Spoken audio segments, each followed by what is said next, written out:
there right now. Support this man, Black Media. He makes sure that our stories are told. Thank you for being the voice of Black America, Roland. Stay black. I love y'all. All momentum we have now, we have to keep this going. The video looks phenomenal. See, this difference between Black Star Network and Black-owned media and something like CNN. You can't be Black-owned media and be scared. It's time to be smart. Bring your eyeballs home. You dig?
Monday, April 20th, 2026. I'm Candace Kelly, sitting in for Roland Martin this week. Here's what's coming up on Roland Martin Unfiltered, streaming live on the Black Star Network. A shocking incident occurred early Sunday in Shreveport, Louisiana, where a man killed 8 children, 7 of his own kids, and 1 of their cousins in a mass shooting.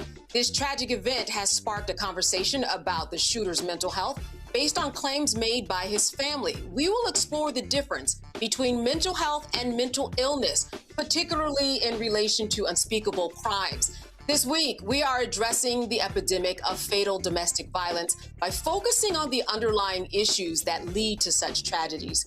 Tonight, we'll examine how parental suicides affect their children. We'll speak to Texas Representative Jolanda Jones about how her father's suicide impacted her life. And we'll have a psychologist on to explain how individuals can overcome such trauma. And despite Donald Trump's false claim that he saved HBCUs, he is actually overseeing the largest economic attack on historically Black colleges and universities in U.S. history. Journalist Michael Harriot will shed light on this issue. And Congressman Bobby Scott will join us to discuss why Virginians should vote yes on Tuesday's redistricting referendum. It's time to bring the funk on Roland Martin Unfiltered, streaming live on the Black Star Network. Let's go. He's got it. Whatever the biz, he's on it. Whatever it is, he's got the scoop, the fact, the find. And when it breaks, he's right on time and it's rolling. Best believe he's knowing. Putting it down from sports to news to politics. With entertainment just for kicks, he's rolling. It's on go, roll, y'all. It's Roland Martin, rolling with Roland now. He's funk, he's fresh, he's real, the best, you know he's Roland Martin now.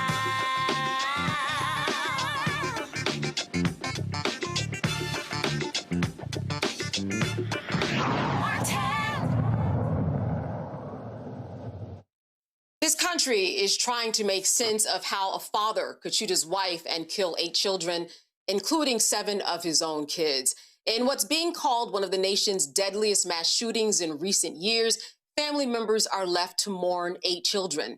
Jayla Elkins, 3 years old. Shayla Elkins, 5 years old. Braylon Snow, 5 years old. Kayla Pugh, 6 years old. Kadarian Snow, 6 years old. Layla Pugh, 7 years old. Markea Don Pugh, 10 years old. Soraya Snow, 11 years old.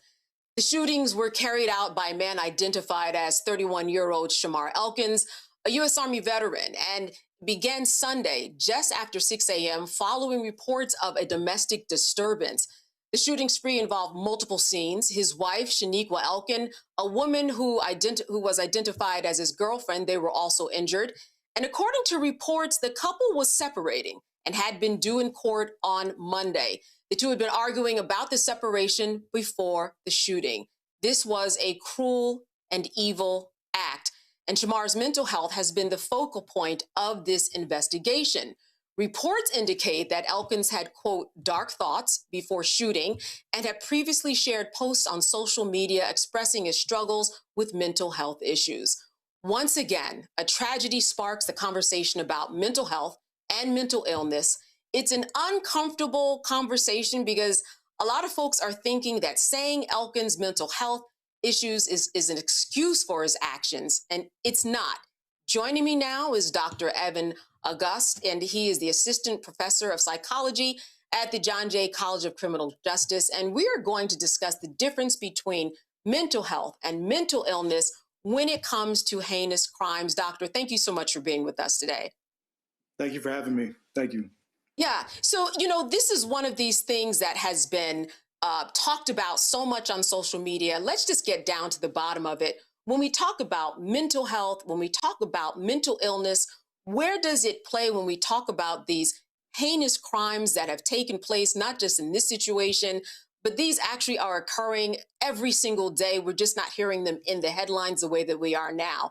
Mental health versus mental illness, how can you distinguish the two and how it relates to what we're seeing? It's a great question, and I'm going to answer it like I do with my students, I think it's important that people understand that both mental health and mental illness are intentional cultural constructs.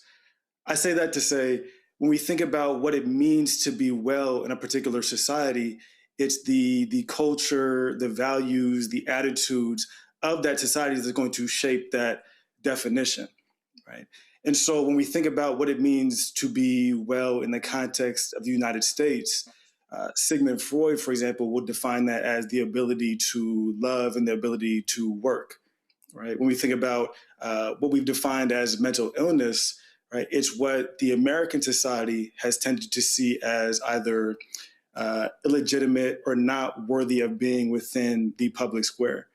So because of that, I want to go a bit deeper, right? Linda James Myers helps us think about what she calls optimal conceptual theory. So as opposed to threading mental health and mental illness, she talks about the optimal and the suboptimal worldview, right?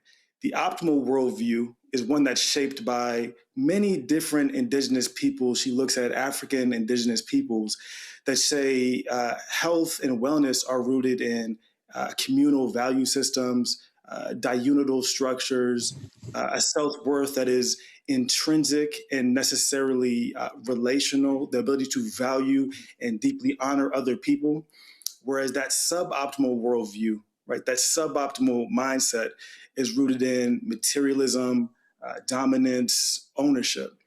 And so going all the way back to your question then, I think some of the reasons people struggle with the interaction between the conversation around mental health and when we see just horrendous tragedies like femicide in our world is because people tend to use mental health to, in conversations, to hold in place a lot of these organizing constructs. Right? When we think about optimal worldview, suboptimal worldview, we see, okay, how does distress then interact with these worldviews? If I have a suboptimal worldview, one that's been shaped by the dominant culture of patriarchy globally, right? My distress that I feel is going to interact with an overarching society that has told me that men are supposed to own women, that men are supposed to own children, right? And when I'm feeling this deep despair, right, my attempts to seek stability, health, reclaiming narrative, whatever have you, is going to lead to that deep type of violence. I want to say one quote from Dr. Ide Brown, who says, "Femicide is patriarchy's most extreme outcome. When she tries to leave, she's not leaving a relationship, she's escaping ownership." Right? So femicide is that interaction between that suboptimal worldview and that deep distress, if that makes sense. No, and it does make sense. And, you know, this is something that I have been trained in. And so it makes sense to me. I mean, it might lose a few people along the way in terms of discussing the fact that you have people who have a value system that's been shaped by the culture that forces them to think that they should belong in certain spaces and places in the world because they are men. This is a patriarchal society. Did I get that right so far? Exactly. Yes. Yeah. So then as a result of that, when there's certain things that encumber you, especially as a man, and we are talking about mostly men when we are talking about killing other women, right? Even though we know that men are also killed in domestic violence situations. But this is something that if there is a shortcoming that they can't provide, and then this brings on depression, and then this brings on isolationism, and there's a loss of power and control, and there's a loss of dominance, right? These are things that our society teaches us that men should be in control of. And often those can be triggers for things such as domestic violence situations. But I just want you to add a little bit of that and give more context to maybe what could have happened perhaps in the situation that we're seeing, for example, in Louisiana or in Virginia. How does all of that interplay? It's a brilliant question. And my training is in forensic psychology. I have engaged in cases that have looked similar. And so because of this, I want to hesitate to speculate about the particulars of the case, but speak to, as you're mentioning, the overarching structure, right? In both of these cases, we have men that we know were on the path to file for divorce, right? And so that particular dynamic, right? Intentionally disrupting that narrative of, again, ownership. When we look at aspects of femicide, which is a global problem, right? This is not just in the US, it's globally. I believe that when we allow these narratives to take shape, when we allow our conversations of mental health to solely be those that allow these structures, these worldviews to stay in place, when people enter into that deep distress, right? The feeling that, oh, I'm losing this, not even able to fully see the other person as human. I'm losing this person that's supposed to be belong to me. Now I'm going to engage in the most severe, deep type of violence. Right? I think this is what we see, right? People who are at their absolute lowest, right? Trying to exercise whatever power and control that they can, and that looking like the erasure of Black women. Right. And, you know, let's go back. I mean, when we talk about what this country was built upon and what we experience now, it could be anything from salaries, between men and women and the differences. The fact that when the framers even wrote the Constitution that this country is based upon, women were in it. Black women certainly weren't in it. I mean, these are the foundations that we have built everything around, which is why Black women often feel like we are at the bottom because of the way that this society is now, a la the Tate brothers, right? This is someone who's making money off of misogyny, and he's getting millions of followers to buy into this idea. What is it, though, that you think we should take away from this in order to learn and help someone in this situation, or can that even be done? What are the signs and what's our responsibility? Because we will hear neighbors that have issues and we are family members who see things that we don't like, maybe from a brother-in-law or an uncle. But where does that place us in the narrative? It's a beautiful question. I'm thinking 3 to 4 things because it's a deep question, because we're talking about, again, a type of structure, a type of patriarchy that is historical, to your point, and global. The first piece, and I want to bring back to what I had mentioned, right, is mental health and healing paradigms that are rooted in restructuring, undoing that very conceptual system. It can't be that when we tell people, and I think people feel this, right, when we tell people, oh, go ahead and we need more conversations about mental health, but those conversations about mental health help people essentially feel comfortable or stress-free or calm within a conceptual system that we know is dangerous, right? That will only allow these things to progress. And so we need mental health paradigms. We need healing circles. We need healing collectives that are intentional about deconstructing this worldview such that when that deep type of distress interacts with that person's worldview, it doesn't result in femicide. So I want to holler out Marvin Tolliver has some great groups that he does. Black Men, Are You Okay? I want to holler out Kenji Summers, Meditations for Black Men Who Do Too Much. Beam, the Black Emotional Mental Health Collective, Black Masculinity Remixed. Each of these are tools, techniques, circles, collectives designed specifically to undo that worldview for Black men, not to just allow these things to stay in place. That's the first piece. The second piece I want to name is part of the way that we talk about these situations in media. I have a colleague, April Alexander, who I believe published a study last year who looked at when media narratives center the reasons or the explanations that Black men had for killing women. That even shapes the way that other men are interacting with that story. Right? People immediately, just in seeing that particular perspective centered, begin to lean more into victim blaming narratives, allows that worldview again to remain entrenched, even when they're dealing with that violence. And so it's a large media responsibility too. who and how do we center? How do we talk about these incidents so that we know where the blame is the second thing. The third thing I would say is Dr. Amos Wilson talks about this, is these conversations and these strategies not to be reactive. We have to attend to the healing programs, the paradigms, the political paradigms that can transform these contexts, right? As opposed to merely reacting when we have the most heinous tragedies.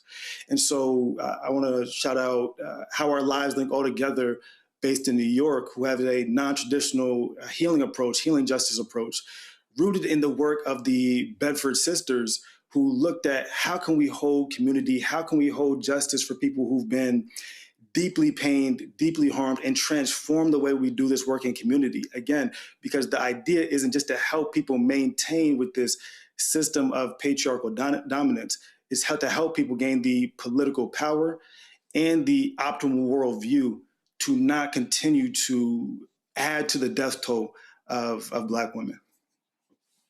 What do you say to this argument that we have heard so much that, look, this was just evil? Like, mental health doesn't actually come into play here, that this was just someone who was evil, disgusting, and that's what they intended to do.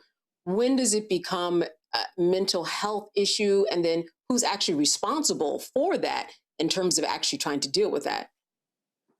And so it's another great question. Like I mentioned previously, I believe in our public conversation, mental health is used to allow these structures, these systems, these set of relations to stay in place. That's how people have seen them used when we talk about just the rate of gun violence in the country. People will shift the dialogue to be about mental health as opposed to structurally shifting our context. So when people hear, oh, this is mental health, what they feel is you're allowing this to maintain, you're allowing this to stay in place.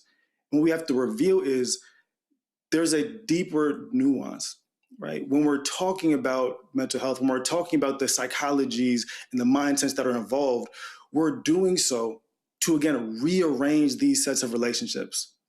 And people, I think, are responding to a history of not seeing that. I'm reflecting on a dialogue between Nikki Giovanni and James Baldwin that they had decades and decades ago. And James Baldwin broke down the structures of anti-Blackness, how that shaped the day-to-day lives of Black men. And so when the Black man engaged in domestic violence, it was the structure, it was the anti-Blackness that was harming the women. And Nikki Giovanni simply said, I hear your analysis and that is not acceptable to me. Right. Within your analysis, it cannot be that I have to sustain this type of death and brutality from somebody who claims to love me. And so when we have these conversations about mental health, what people hear is you're asking me to continue to endure this type of violence, this type of precarity, as opposed to coming with, right, the agency and the solution to transform this reality. So that's what I would say, is I think people need to see the difference. There's a particular shame around domestic violence that, you may not have when it comes to being an addict, for example. People share those stories. They stay off of drugs. They stop. They stop being alcoholics, and then we celebrate that. I've been sober for X amount of years. Domestic violence is a specific type of shame that is very different than anything that I've seen. People do not want to talk about it. It is such a secret. I'm wondering what your take on why that is. A lot of times people don't want to believe it. I think that's a lot of people's experience because of the type of shame, the type of relations, the power dynamics that people might want to protect, the image of people they have in their mind. To hold that this person that I deeply trust, this person that I deeply care about is also capable and engages in a just horrendous form of violence, often routinely, is very, very difficult for not just individuals, for family systems to sit with, for communities to sit with. Right? And so when people think about that, when people come forward, it's people's routine experience that they're not believed because people want to, right, retain any semblance of balance and harmony within a family dynamic. And so having these forms of conversations, again, centering people who've been harmed in these conversations, right? Showing that sometimes you need to, right, rip the wound open, allow it to bleed and sit in that pain. Otherwise, the cycle will continue, right? It requires sometimes to move forward. And that is a pain that certainly a lot of people do not want to face. I want to bring in the panel. We have Dr. Omekongo Dibinga Sr. He's the author and lecturer in the School of International Service at American University. Thelma Anderson, the creator of the Public Opinion Court and author of Shut Up and Prosecute. And Nicole Robinson, she's a political law attorney and strategist. I want to start with you first, Nicole. A question for the doctor. Yes, thank you so much for joining us and trying to help us reconcile all these tragedies that we've been hearing about. As you both mentioned, we keep hearing about these instances of femicide and domestic violence, and we know that the majority of female homicides occur within the home or at the hands of men, which as a Black woman, this is particularly troubling because it can start to feel like the men that are supposed to protect me are the ones that might perpetuate harm against me. So can you talk a little bit about at what point does a mental health struggle cross into a level of danger? And how do we get better at recognizing that point so that women and children aren't continuing to suffer?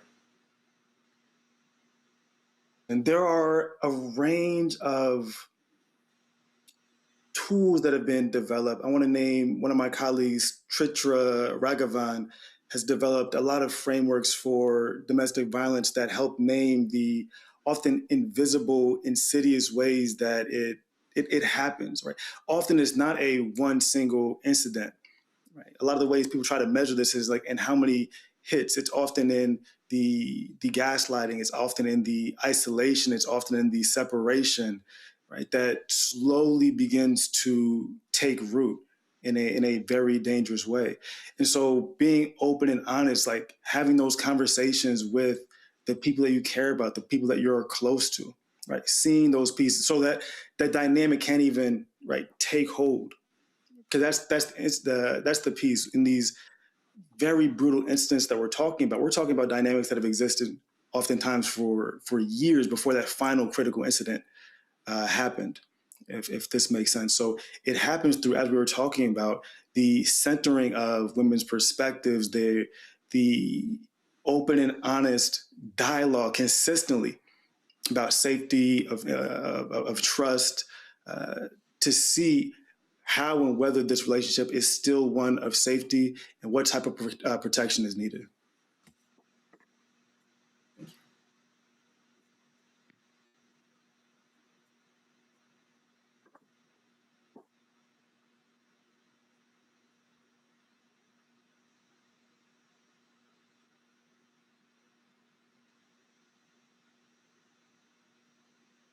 So if somebody's talking on my end, I can't. Doctor, one of the questions that I have is that how do you differentiate between the mental health, the mental illness issues that you're really talking about that are real, and the other side of it, that we are a fundamentally violent society, and we have made it acceptable in so many areas to express ourselves through violence? Does that make us all, and I'm not saying this in a disrespectful way, does it make us all like mentally ill on some levels, that we accept certain levels of violence? They're expected. The fact that we just expect this as an act, as a normal response. I'm kind of balancing between that because I read these stories, no one ever really snaps. People are just talking about, this is how we do things, from video games to movies to what the music's talking about. Can you help us understand that better? The fact that people just may be violent, but are all people who are violent, is it all mental illness? I just need some clarity. It's a great question. And so the answer, like, sharply is, right, no. Again, a lot of the times our conversations around mental illness are designed intentionally to allow these sets of relations that you just discussed, right? How violent we are as a society, right? A society that has more guns than people, that produces firearms that go on to arm conflicts all around the world, right? That is the society that we exist in, one that is full of profound, right, self-reported despair. that we then normalize, which is why I would return to that idea of the suboptimal versus optimal mindset, right? We have a lot of people who are gripped by these ideas of dominance, materialism. It has shaped their day-to-day expectations. Now, when distress interacts with that person's body, interacts with that person's suboptimal worldview, it might look like a range of different signs and symptoms, but I think sometimes we try to completely categorize violence alongside a particular clinical diagnosis because it would make us feel more safe. It would make us feel more safe to know that, oh, only the person who has this particular diagnosis, that's what's going to lead to the violence. And that's just not the reality. So I think the deeper point is exactly what you're naming. Right? We're existing in a particular context of supreme violence, right? A global context of immense patriarchal violence, such that when people feel distress, that is how they seek to cope with it. The only piece I want to anchor that also in is we also have distinct other concepts. Martin Luther King brought forth the concept of creative maladjustment. The idea that, no, I'm supposed to be maladjusted to a society that is rooted in all these values. It is supposed to feel bad. I'm supposed to be frustrated when I watch Black women die.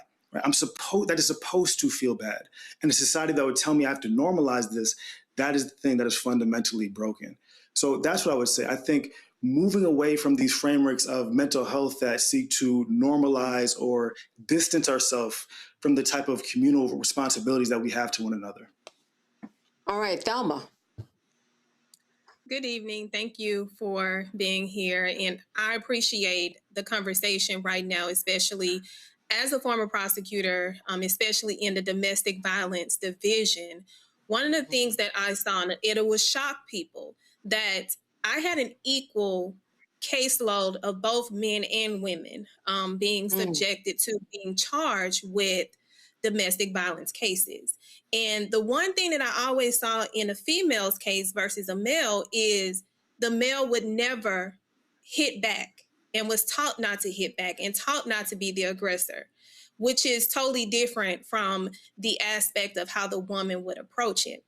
But in society, it's shown that men are diminished and held at a higher standard opposed to the woman who does practically the same thing. They're just gender-based. So from your perspective, why is it such a difference in how women are treated when they commit domestic violence? Because it's still the same. The man has to deal with the fact that he has now been reduced to being a victim, something that men do not like to be called, is a victim, which is why they shy away from even pursuing justice on their end.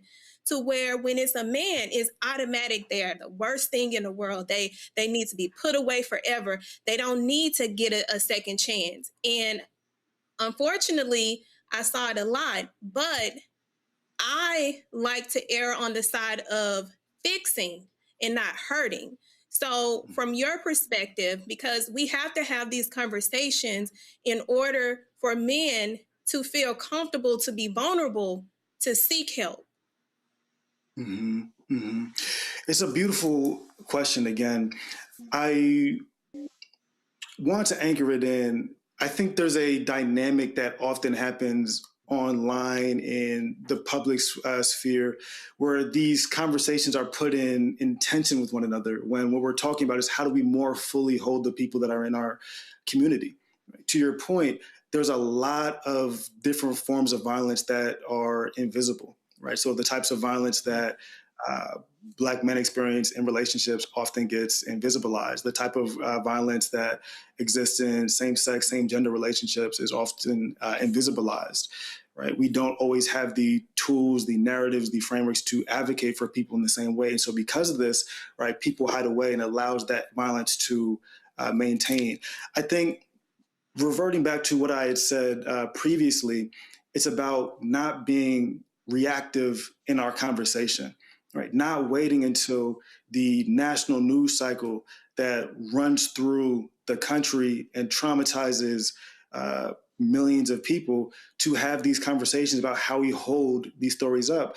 Right now, in this particular context, right, we're talking about Black women because these are the people who have recently been killed in our cycle. These are the people that we're trying to hold up and emphasize. I want to name very quickly, I apologize for the delay on this, right? Also Nancy Mateer, right, who is somebody who was very large in the Haitian community, who was also killed. So that, I think, is guiding a lot of the focus on Black women. To this point, this is going to be, I hope for a lot of people, the beginning of an intentional, sustained dialogue about how we recognize and hold all these forms of violence and how they show up. So that's what I would say to this piece. I think a lot of people have their violence invisibilized. The fact that I don't want to say it takes this, because people have these conversations in other places, but it takes these national cases of Black women dying for us to even have this conversation about Black men experiencing violence, right? So how can we more consistently and in a sustained way have these dialogues to transform our communities? So my final question for you tonight is this. We know that there are situations where there might be someone who does appear to be depressed, who does appear to have anger problems. When people are adjudicated and they are aggressors and they're causing domestic violence, if they go behind bars, they have to go to anger management courses or courses having to do with, battering other people. Would you say that one can actually sit with a counselor, a psychologist, a resource, and actually overcome the fact that you are at your heart an abuser? So 100%, right? And I think the reasons for abuse, the reasons for violence are, like we're talking about, like threaded.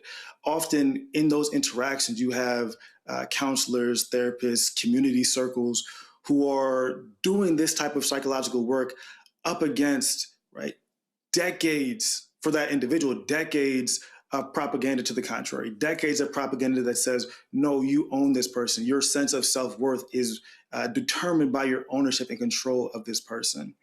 But in my work, I've witnessed it, right? I've seen it. And I do think I want to name this for a lot of people. People need to see it, right? But before people say this is the model that, we can just go and use, right? People want to know that it works. People need evidence of this. And so I think, again, I'm a clinical and forensic psychologist by training. I take that as my responsibility. I'm going to shout out the great people at the Association of Black Psychologists, where we do a lot of community mental health work. We have the Salbona Healing Circles where people want to come and heal in community. That's on us to demonstrate this consistently for communities before I expect anybody to come and say, oh, yeah, of course, just put them in that program, because a lot of people have seen the opposite, where somebody goes to a program, says all the right things, and goes out and does the harm. So while I've seen it, I think we need to continue to demonstrate it so that people can rely on that as a form of safety and justice. You have connected a lot of dots, because really there's so many questions that have been out there. How does all of this make sense? How is all of this, not just pure evil? But what you have explained to us is that there is a way for people to get help. And ultimately, when we give people help, when we learn how to give people resources and direct them to the right people like you, then something like this can be prevented. And I think that's the goal. That's going to be the goal this week. We're going to be talking about it every night this week. And I want to thank you so much for filling in a lot of gaps that people have had and will continue to have. Thank you for being with us tonight, Doctor. Of course. Thank you. Thank you. All right, still to come, we will be speaking with a woman whose father committed suicide when she was a toddler, as well as a psychologist who specializes in treating children who have experienced such traumas. But first, after the break, we'll discuss how the Trump administration is gradually defunding HBCUs. This is Roland Martin Unfiltered on the Black Star Network, and we'll be right back.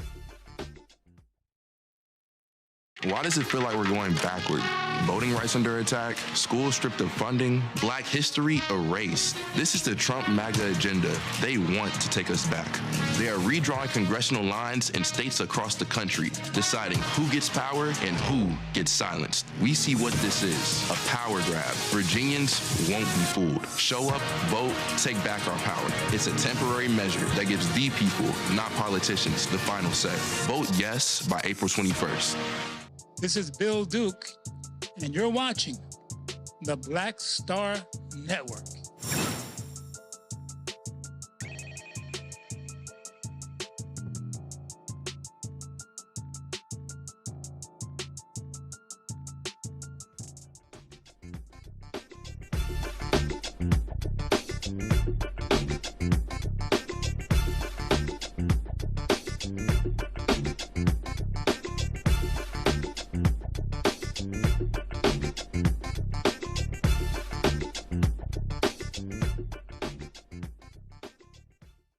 All right, folks, in September 2025, the Trump administration highlighted its redirection of nearly $500 million in federal funding towards historically Black colleges and tribal colleges.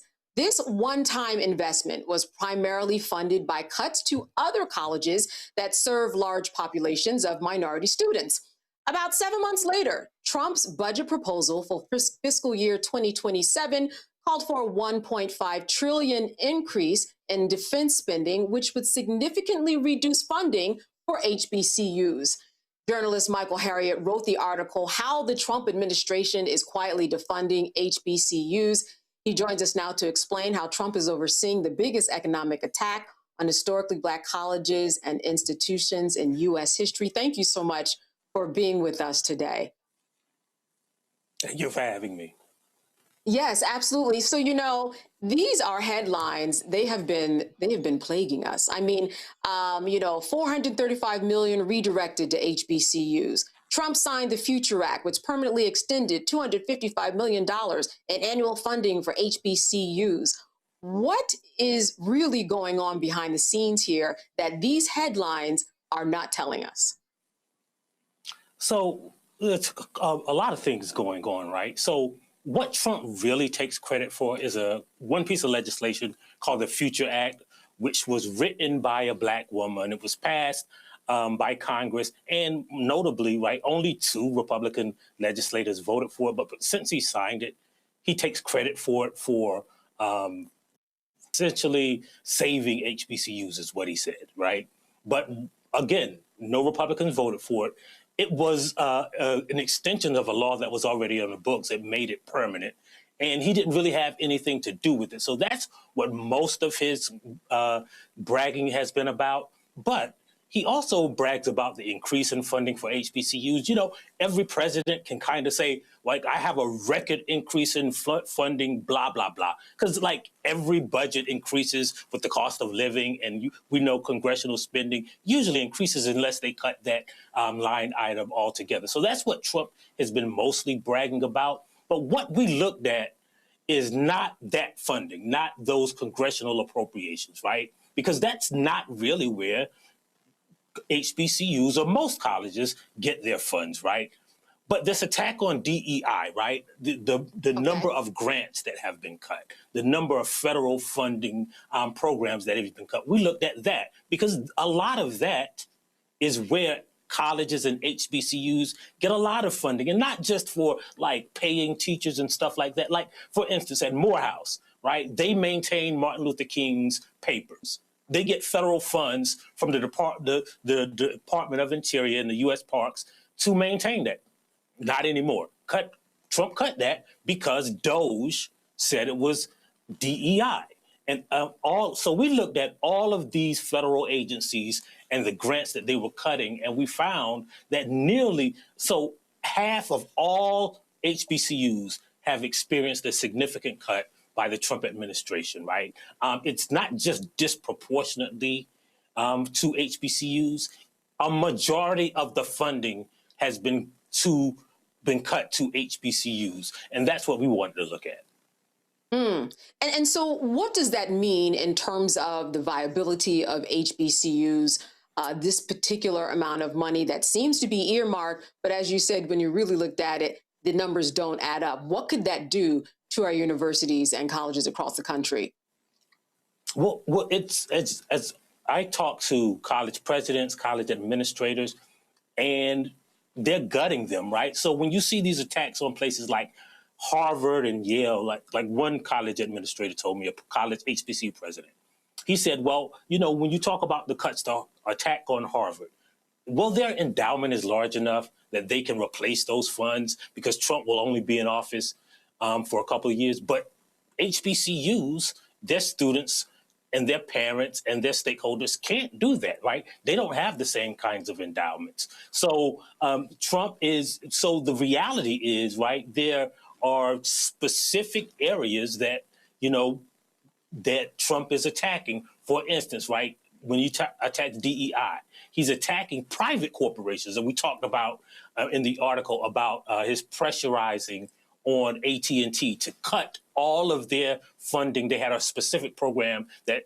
gave scholarships, $10,000 scholarships to students who attended HBCUs. And Trump pressured them to stop those scholarships before he would grant them a license to expand their cellular network, right? So it doesn't show up in that congressional budget, right? But his efforts are defunding HBCUs by stopping students from going there, by defunding the programs like, you know, at Spelman, there's a program for Black women in science that has been defunded, right? Meharry was studying the impact of lung cancer on Black men. That's been defunded. So in many ways, it's so many ways that it's hard to categorize them all, but in every way, except for that little congressional allocation, he's been cutting the funds to HBCUs. So why haven't we heard from leadership, or has leadership from HBCUs been talking and it's been buried, you know, in the algorithm, or are they afraid to say anything about it? What is your take on that? I think it's a little of both of those things. I don't know if it's necessarily fear, but we know this administration is very vengeful, right? And it attacks people who speak out on it, right? So I think college presidents are kind of balancing, like, when do I speak out and how do I speak out and not put the students here in jeopardy, right? And we've seen that in many ways, right? The cuts to, for instance, I was scheduled to speak at a historically Black college, and on the morning that I was on my way to campus, and they said, well, you can't come because we're afraid that people would find out that our students have been supplied your book to read. And, you know, the press is here. And so what do, right? They have already learned that information. So you've kind of given your students what they want and what they need. But do you want to, you know, just defy the Trump administration's made up definition of DEI and the target of the Trump administration? I think that's what they're balancing. So what do you think this narrative, I mean, we can guess in terms of, you know, the votes make it look like there's support for HBCUs that translates into vote. Is that the narrative and the benefit that these particular headlines are intended to put out there for? What's the reason for the traction too? Because they seem to have been picked up in terms of the coverage very, very well. I think it's because it's a couple of things, right? So one, the Trump administration, you know how, I mean, let's be honest, like how white people are. I did this for Black people, so I can't be racist, right? Like it's the congressional or the political definition of, like, you know, one of my best friends is Black. One of my best colleges is funded by Congress, right? So that's one area of it, right? It gives them cover for all of the racist stuff that they're doing behind the scenes, right? And the other thing is, I mean, let's be honest, right? We know journalists aren't really digging into congressional budgets and grant terminations. And so these things kind of don't make headlines because it's not interesting. It's not going to be on the front page if it does make headlines. So that's part of it. And I think the other part of it is that right? He knows, right? If I give you $5 and still $10, and everybody's talking about the $5 I gave you, I could still even more, right?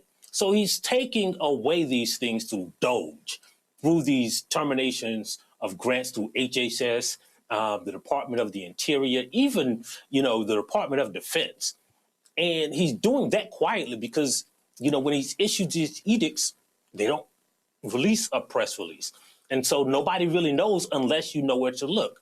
And I think journalists aren't looking because mainstream media, by and large, don't care about HBCUs. So we see the headlines about Harvard and MIT, but we don't see the ones about the HBCUs because, the people who make these things public don't care either.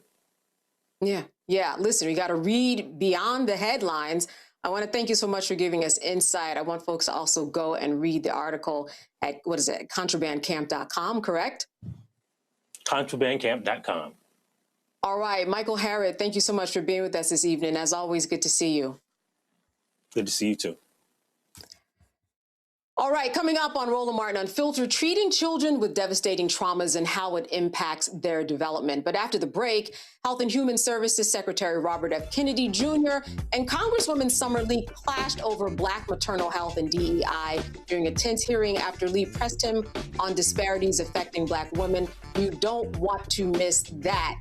Now, your support is critical to what we do. You can support us via Cash App using your Stripe code at the bottom left-hand corner. You can also help us with credit cards. Use the same thing. PayPal's R Martin Unfiltered, Venmo's RM Unfiltered, Zelle at rolandsmartin.com, Rolling and RolandMartinUnfiltered.com. And if you're old school, you can send a check. That's okay. You can also send money orders payable to Roland Martin Unfiltered, P.O. Box 57196. That's Washington, D.C., 20037. Stay with us. There is more to come on Roland Martin Unfiltered. If you want some of that swag, head to shopblackstarnetwork.com. A lot of good stuff on there. You're going to find official Black Star Network swag and all kinds of Black-owned products, including mine, Girl Prep.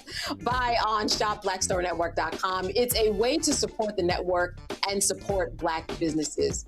We'll be right back after the break. You are watching Roland Martin Unfiltered, only on the Black Star Network. Stay with us.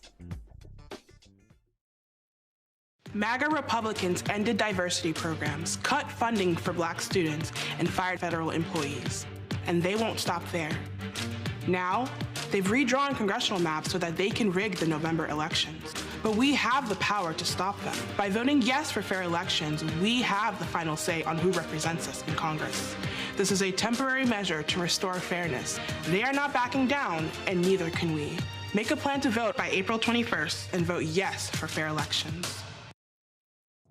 Hi, I'm Swing Cash, Basketball Hall of Famer, and you're watching Black Star Network.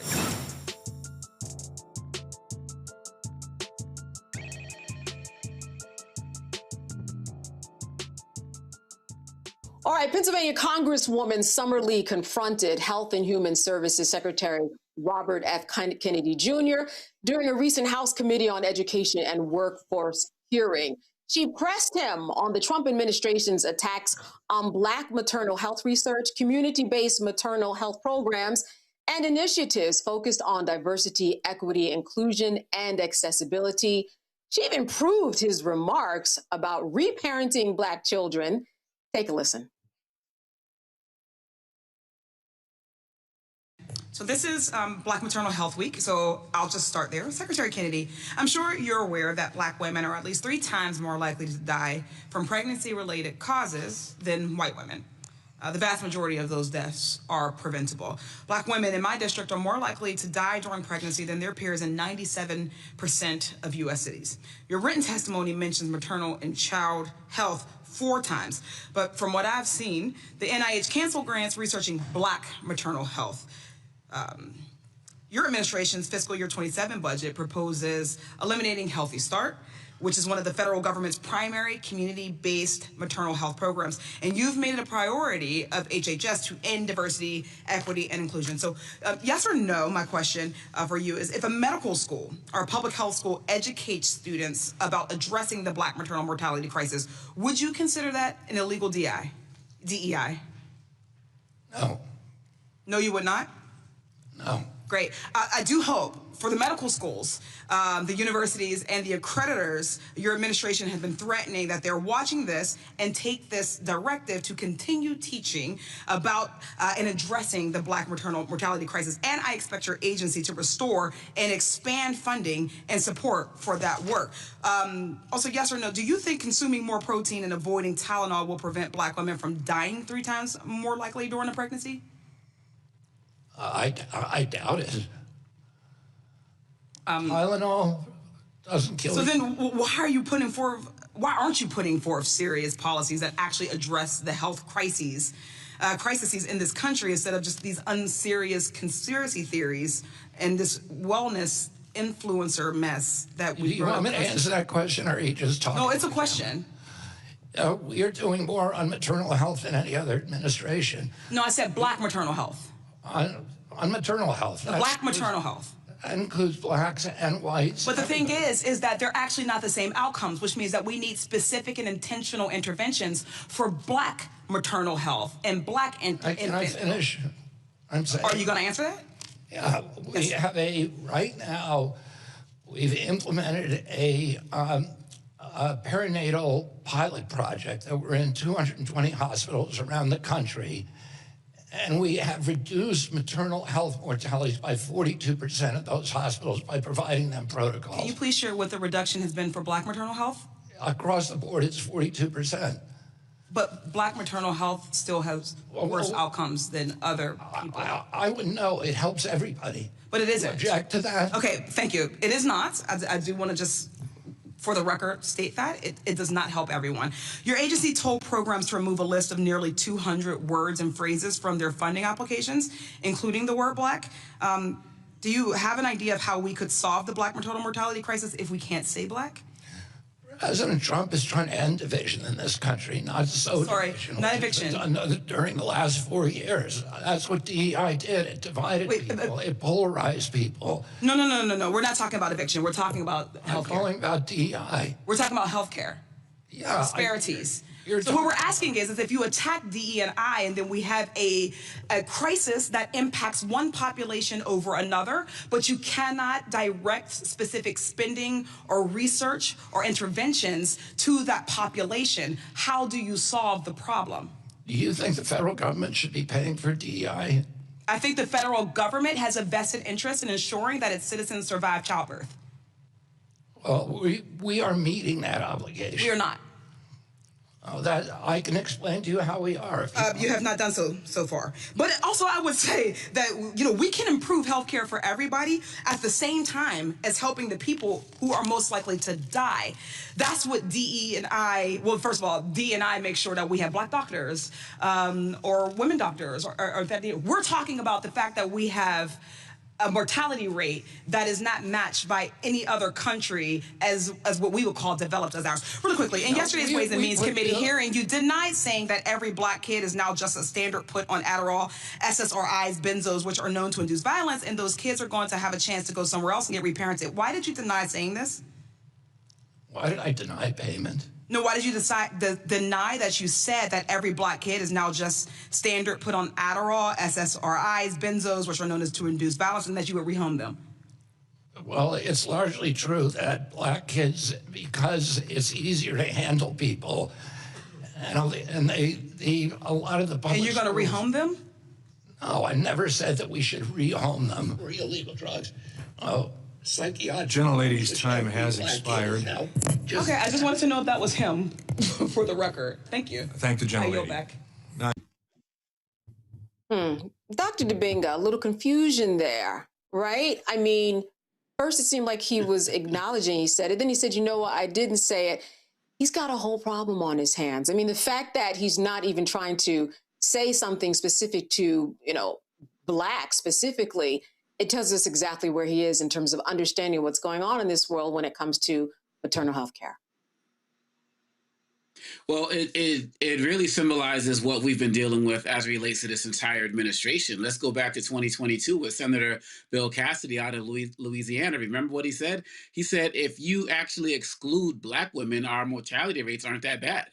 Right. And so they have a policy, a mindset of excluding Black women. This is a president who apparently didn't want to stand next to a Black woman as it relates to giving her next military commendation. And so what you see with Kennedy there, and what I also appreciate about Representative Lee, is that she put him on the spot with his own words. And she really exposed how ignorant and ridiculous this anti-DEI argument is, as he's sitting there claiming, well, it takes care of everybody. It takes care of everybody. When you look at the mortality rates, look at the stories of people like Serena Williams, who, survived her pregnancy scare.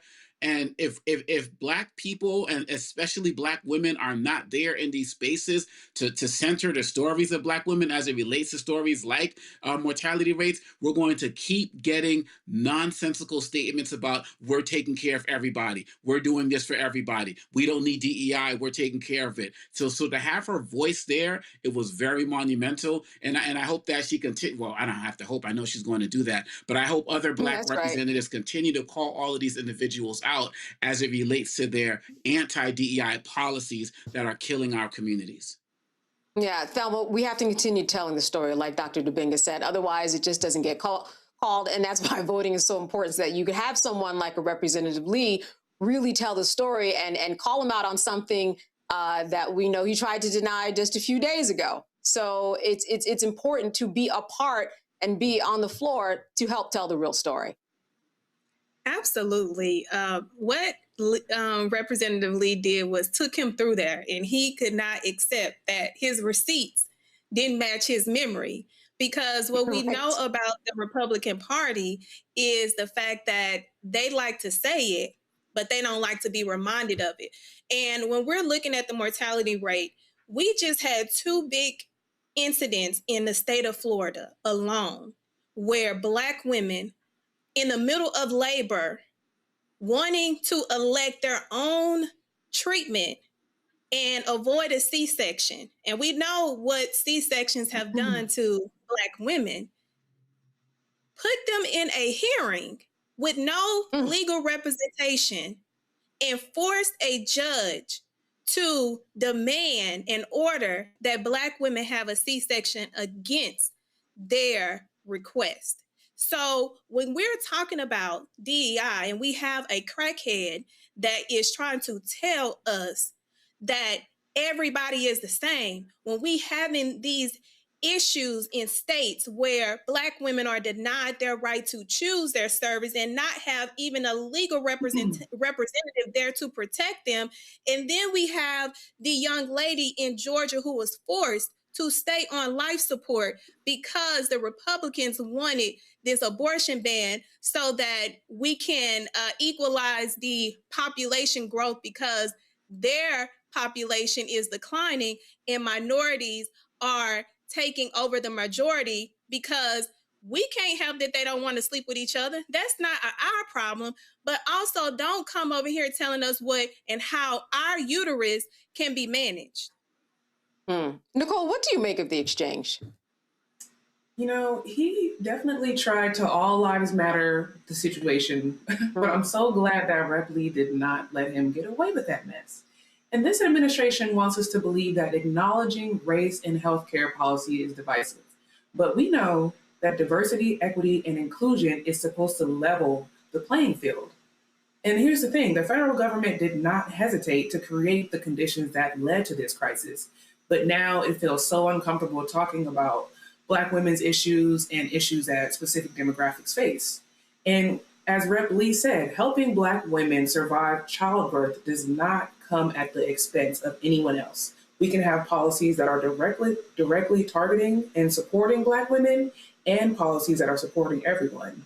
So any argument that he tried to make was nonsensical, and we couldn't even hear what he was saying anyway. Right. All right. Thank you for that final point on this. We're going to go to a short break, so stay with us right here on Roland Martin Unfiltered, right here on the Black Star Network. Stay with us. Why does it feel like we're going backward? Voting rights under attack, schools stripped of funding, Black history erased. This is the Trump MAGA agenda. They want to take us back. They are redrawing congressional lines in states across the country, deciding who gets power and who gets silenced. We see what this is, a power grab. Virginians won't be fooled. Show up, vote, take back our power. It's a temporary measure that gives the people, not politicians, the final say. Vote yes by April 21st. What's up? It's Talib Kweli. I'm CEO. This is the Black Star Network.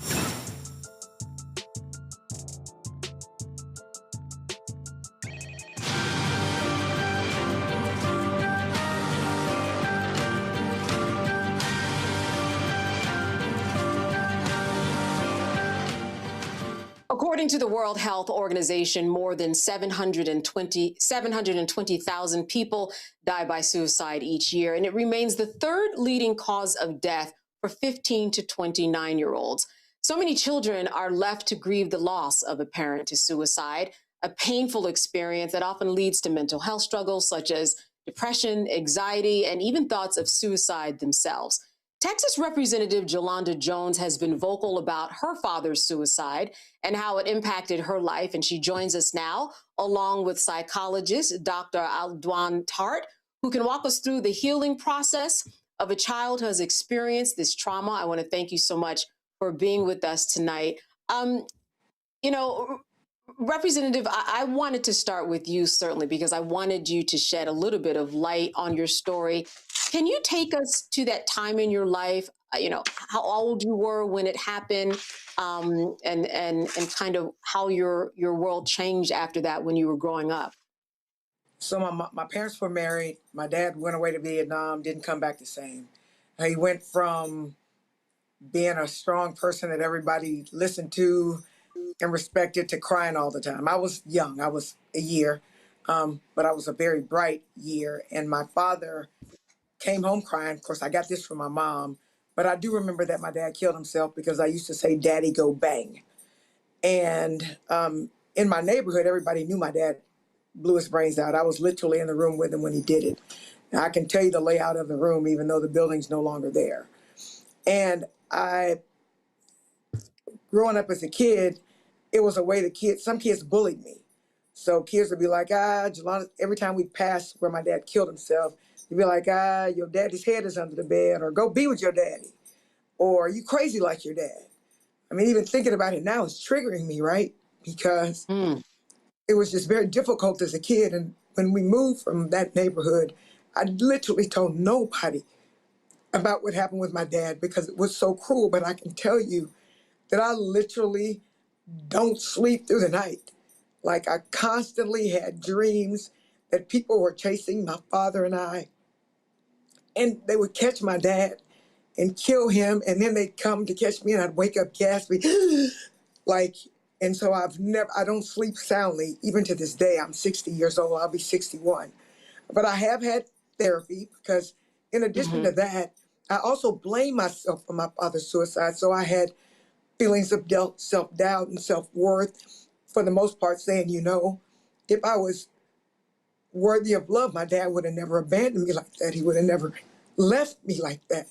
And so I had to deal with that, just not thinking I was worthy because my father, he abandoned me in the most brutal way that you can. And so I've had a lot of therapy. Thankfully, I was able to find a Black woman therapist. I wanted that. But so now I can sleep through the night, actually. But I still don't sleep soundly. It's just a lot. It's just a lot. Yeah.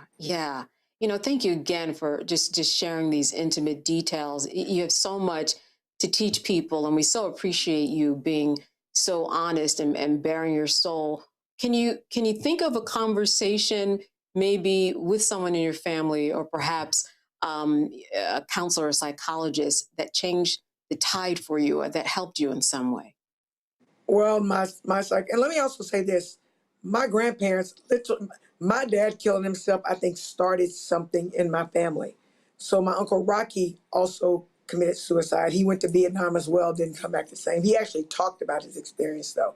Then my Uncle Ricky killed himself, when I was a freshman in college. So if somebody in your family commits suicide, definitely suicide is on your mind. I've tried suicide. The last time I thought about committing suicide was when I was pregnant with my son, because I was in an abusive relationship with my ex-husband. So as far as domestic violence is concerned, that affected me as well. But so I had to learn how not to be suicidal. I had to learn how to be okay with me. And my psychologist helped me understand that my father killing himself didn't have anything to do with me. It wasn't my fault. I mean, I think that was the biggest thing for me, was saying somehow it's my fault. So I worry about Dr. Fairfax's kids, because they're gonna think it's their fault. They're gonna think there was something that they should have been able to do. And it just affects you. It just affects you. And if you grow up in a house where there's violence, I mean, you're more likely to be violent. But I mean, suicide, it doesn't just affect the person that kills himself, it affects everybody. I want to bring the doctor in on this conversation. Let me ask you this, because, you know, in researching this, I did find a lot of stories that the representative was talking about in terms of kids being made fun of and bullied because someone committed suicide, and them being the center of attacks themselves on a situation that they could not control. What is your advice to people who are dealing with suicide? Even recently with these children shot in Louisiana, you've got classmates and playmates and friends and cousins. They are experiencing all of this. What is your advice for how to deal with a child specifically who is going through this journey? First of all, thanks for having me on the show. And Jolanda, I just want to this whole space for what happened to you and what is happening, not only to you, but your entire family, grieving from different directions over and over again. We think that grief is just something that happens once and that you get over it, but you grieve 1,000 times over. To answer your question, this is why you have to have systems that understand the impact of violence on children. Think about our veterans come back and get mandatory counseling. Police officers that discharge their weapon and firefighters get counseling. Whenever they're in traumatic situations, we have to treat our children as our most valuable resources. So what Jolanda is saying is that children absolutely, positively have to be in counseling. So in Philadelphia, they had a program. It's called CHOP. Okay, Violence Intervention Program in Children's Hospital of Philadelphia. And what they realize is that when police are called out to the house and children are there and they're taking the mother or the father or partner away and no one's intervening with the children, they are leaving those children to survive on their own and deal with trauma on their own. So here's how the system works. So this is not just Philadelphia, it's California, but this should be nationwide. One, you have to immediately get these kids into counseling. They have to have access to counseling, to do what's called trauma-focused cognitive behavioral therapy, where you're walking with these kids through their trauma, helping them name it, and like Jolanda said, helping them figure out that it's not their fault. Now, I've done this work for 30 years, right? Worked in safe houses with children, work with children who've been traumatized. And the main thing that you have to do is help them understand why it's not their fault. I know you're saying, what will make them think that this is their fault?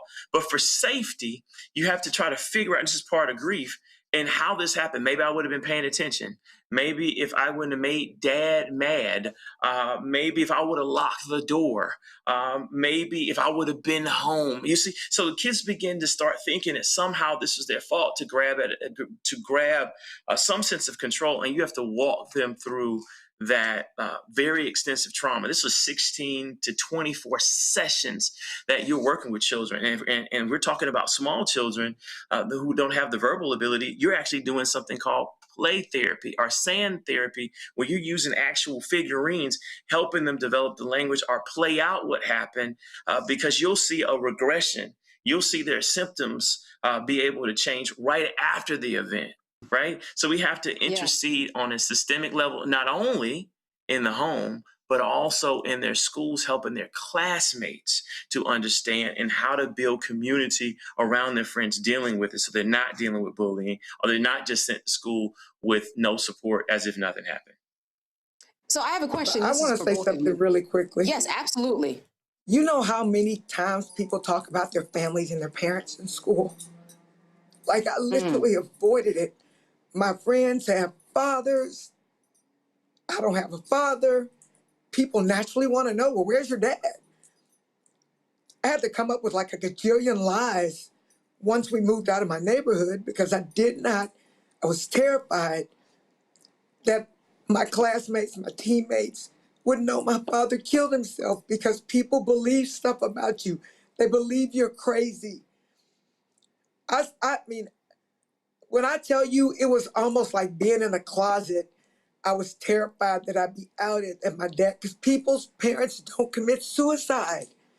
It is just, I don't know how to explain. Even now, I'm 60 years old. What do you say to somebody? Like, so I miss my father's birthday is June 16th. I'm always sad. On Veterans Day, because my dad was a Marine, I never post happy Veterans Day stuff. For holidays, during Christmas, I'm always sad. For Thanksgiving, because that's when you're supposed to be with your family, you know? And a lot of times when you don't have a parent, like we were poor because my dad didn't have money to contribute to my mother, you know? So then your life, you just have less money as a family. It permeates everything. And how do you talk about it? Oh, by the way, my dad killed himself. I mean, it's just not a normal conversation to have. It's just not. And I said, my dad killed himself a long time ago. And I'm literally having a conversation. And I think for the most part, you never get over it. So I've learned to deal with it. And I'm obviously very successful, you know, despite that. But I try not to stay in that moment, because it will overwhelm me. It just makes you very sad. Yeah. Representative, Jolanda brings up Yes.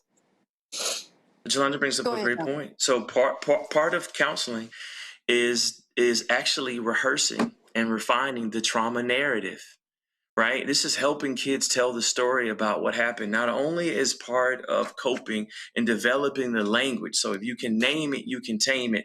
This is how you keep, oftentimes kids come in because they've regressed. So they've become either aggressive or started wetting the bed, or you see behavior changes. You'll see an A student all of a sudden start failing, skipping, drugs, alcohol, all these different ways to cope, right? Just finding different ways. And so you'll see these behaviors actually start to the symptoms go away once you allow them to be able to talk about the trauma.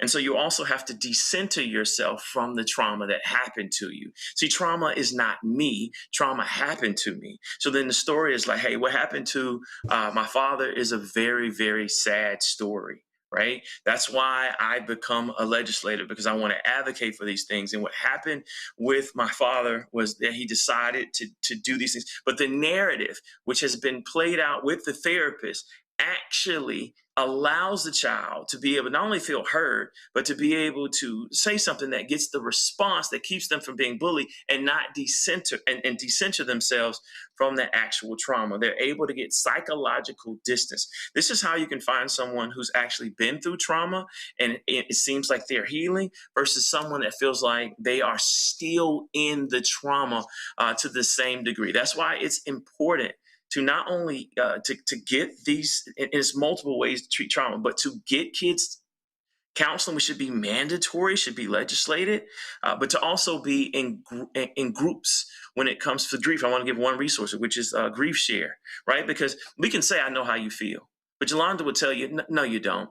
Not unless you're dealing with something real time and you have a parent that has done the same thing. So a lot of it is group work. And then for parents who've lost a child, that is a specific type of grief. That's compassionatefriends.org. They have groups across the country that help parents who've lost children to be able to talk about grief in community.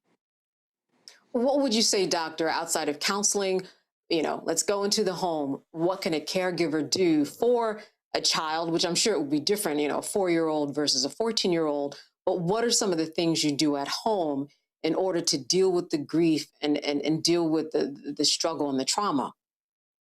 Right. Part of the counseling involves the non-offending parent and the support network. They are often in counseling with the children to be able to establish a sense of safety. So when I would do the work, we would have signs up, where kids have what's called like magical thinking, where they put a poster and say no hitting. All right, no one's allowed to hit. Are reestablishing safety. You also want to restore a sense of normalcy for the kids. So if they're involved in sports, if they're involved in dance, if they are involved in other activities, you don't want to stop those things. You want to be able to treat them and engage and talk with them, but allow them to have a sense of normalcy to where their life is not focused only on the trauma. And in the case of Jolanda, there are times in which we've moved kids to different school districts. You can get permission or different schools because going into the school is a trauma. It's kind of like losing a spouse in church, and you have to go to the same church, and everyone asks you, well, where's your father? Where's your mother? Where's your wife? A lot of times kids just need a fresh start in a different school system or a different school to where they can come in and everyone is not talking about what happened with their mother and father. Let's call it administrative transfer. In addition to this, kids being screened is in California. It's things called ACEs, ACE, Adverse Childhood Experiences. See, Jolanda has to tell someone what happened. But typically what happens is that you'll have a kid get referred to a clinical psychologist because they're fighting, they're not eating, they're anxious, they're hypervigilant. When you close the door, right, they wet their pants.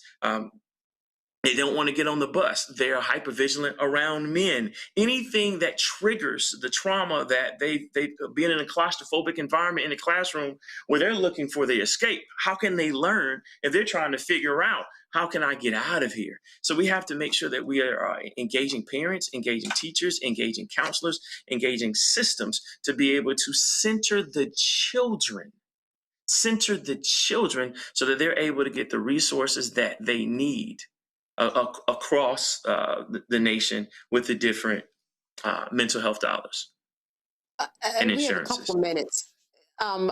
Representative, I am wondering, I know that these past couple of weeks, and anytime you see a headline that might be triggering, you probably have to go through a process to kind of regroup yourself. How do you do that so that you don't always fall apart? I know sometimes you will, but are there practices that you have in place that have helped you get through when you see a headline like we've been seeing for these past couple of weeks? So what we've seen for these last couple of weeks, I immediately feel for the kids, right? Immediately, because I know what they're going to go through, right? I know no matter how much people tell them that it's not their fault, they're going to think it's their fault. That's just what kids are going to do.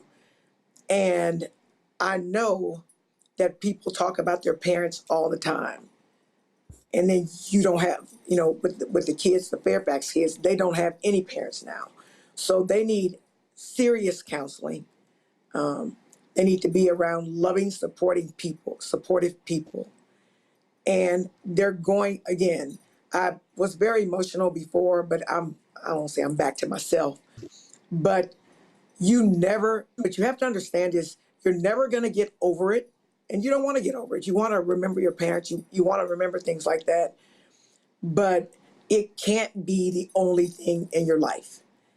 And I have friends that when I'm feeling sad about not having a father during the holidays or whatever, I can call them, right? And they'll figure out a way to distract me. Because it's natural to miss your parents. I mean, even when your parents just sort of naturally die, you miss your parents. So it's just a lifelong struggle. I was thankful that I finally got health insurance, because before I got health insurance, I literally couldn't afford to talk to anybody, and I would cry all the time. And I can also say that my father's suicide affected my personal relationships. Like, I did not pick well with men because I didn't have a man to teach me things that a living, breathing father probably would have taught me. So there are all these manifestations that are going to happen with the children. And what you don't want is for the world, who we don't know loves them, to teach them how to cope. What we want is people who have degrees and who are experts teaching them the best ways for them to get through it. I don't think there's one way to learn to get through a parent's suicide. I think it's going to be different for everyone. And I think the manifestations will be different for everyone. And you need someone there who can help you get through the manifestations whenever they arise. Because at 60 years old, sometimes mine still arise. Right. Dr. So Tom, before we go to the panel, oh yes, I'm sorry, go ahead. no, I was just saying that, wish it wouldn't have happened. I wish my dad would be around. But he's not. And I have to accept that I'm never gonna have him, So he didn't get to meet my son. He didn't get to meet my granddaughter. And I have to be okay with that. But, I also understand that everybody dies. Like, we're all going to die. We just don't know when and we don't know how. So you can be successful. I mean, I'm a self-employed lawyer. I'm a state representative. You saw me during the corn break. I was fighting and actually having to fight through the trauma of my father's suicide actually made me stronger. It really did. I'm notwithstanding tears. I don't think God gives us tears to necessarily say that they're bad. Sometimes you need to cry and let it out. And I think that's also something important. People need to let you know that it's okay to be sad. You just can't stay in the sadness. Right. Matter of fact, it's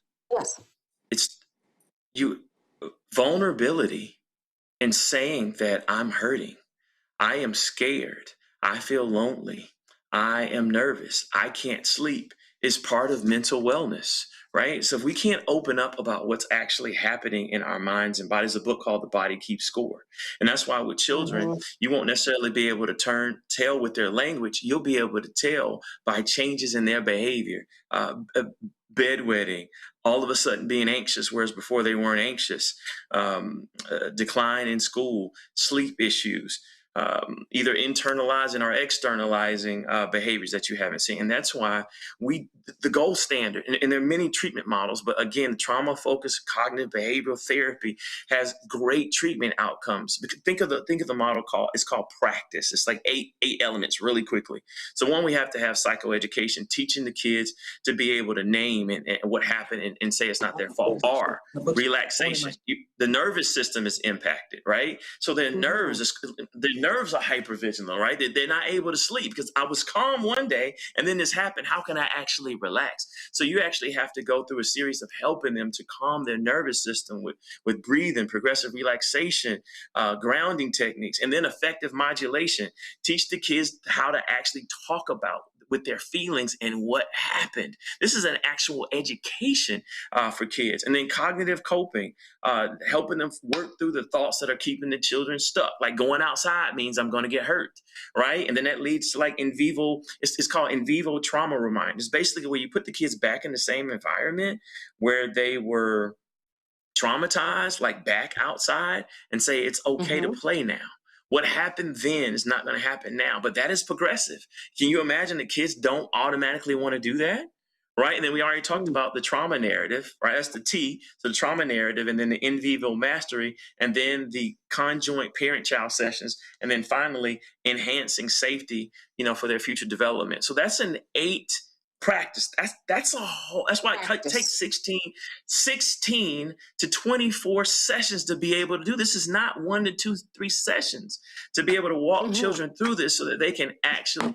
We're talking about children, but same thing with adults, to be able to recover. So I want you to understand, because I know in the Black community, we don't really understand what counseling does. We think that it means that something's wrong with us. No. This is treatment for your nervous system, for your mind, for your body, to be able to help you to re-regulate and to be able to heal. Yeah, quickly. And I can tell you that I wrote a book. It's called Owning My Shit.